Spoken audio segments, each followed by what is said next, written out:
Vă salut, dragi prieteni de la Oradea. Astăzi este 25 septembrie și pot să spun că timpul chiar zboară foarte repede. Dacă ne gândim la primul video care l-am făcut în această crescătorie, în urmă cu câteva luni, ei bine, a trecut sezonul 2024, sezonul de reproducție 2024 și am zis să facem și încheierea tot aici în crescătorie.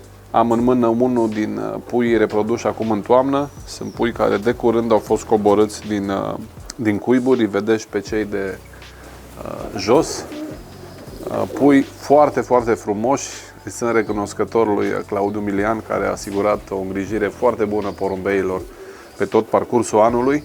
Aș vrea să vă spun câteva din concluziile mele după acest sezon de reproducție. Primul sezon de reproducție din viața mea, care se desfășoară într-o crescătorie deschisă, cu atât de mult aer și chiar aș putea să spun și cu grătare care se află la o înălțime atât de mare, stă aproximativ la 50-60 de centimetri de la sol. Pe jos avem un strat de zeolit. Este o piatră specială, absorbantă, dezinfectantă și antiseptică. Foarte bun pentru păstrarea podelei uscate.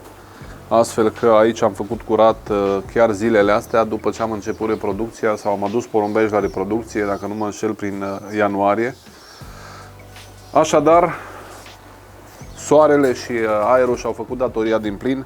După cum vedeți, și puii din toamnă arată excepțional, o îngrijire foarte bună a acestora. Ceea ce am descoperit anul ăsta ne face să schimbăm și programul de suplimente.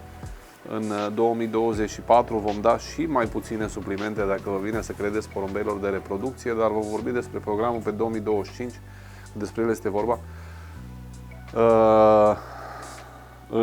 într-un video viitor.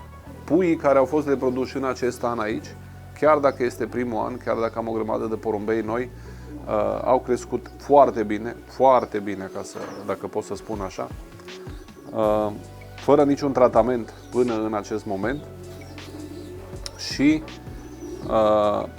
sunt foarte mulțumit de felul în care s-au comportat. În Germania, de exemplu, am trimis 40 de pui și după etapele cu pui au rămas 23 sau 24, sper să nu greșesc. Ținând cont de puii care s-au și pierdut în jurul crescătoriei, cred că este un procent bun. Alături de mine am mai trimis un prieten, Florentin Gust, de asta dacă vă uitați cumva pe sosirile de acolo sau aveți acces la ele, vedeți că sunt mai mulți, sunt 27 sau 28 de pui rămași. Porumbeii s-au comportat foarte bine și vă recomand tuturor oxigen mult, atenție, nu vânt, oxigen, nu curent, și soare și o crescătorie uscată.